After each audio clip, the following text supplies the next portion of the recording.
সোলাঙ্কি রায় বাংলা টেলিভিশনের অন্যতম জনপ্রিয় অভিনেত্রী। সেই ইচ্ছে নদী, প্রথমা কাদম্বিনী, সাত ভাই চম্পা, জামাই রাজা, ফাগুন বু এবং সর্বশেষ গাটসটা ধারাবাহিকে অভিনয় করেছে।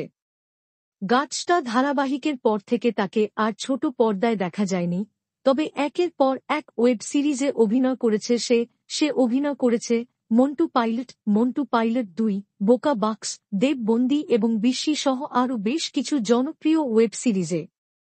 এছাড়াও বড় পর্দায় বাবা ও বেবি এবং শহরের উষ্ণতম দিনে ছবিতে অভিনয় করেছে।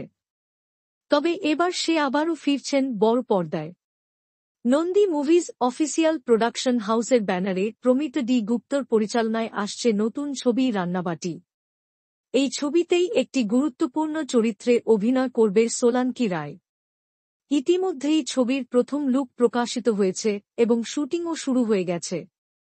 এই ছবিতে সোলাঙ্কি রায়ের পাশাপাশি আরও থাকছে জনপ্রিয় অভিনেতা ঋত্বিক চক্রবর্তী, সোহিনী সরকার, অনির্বাণ চক্রবর্তী সহ আরও অনেকেই।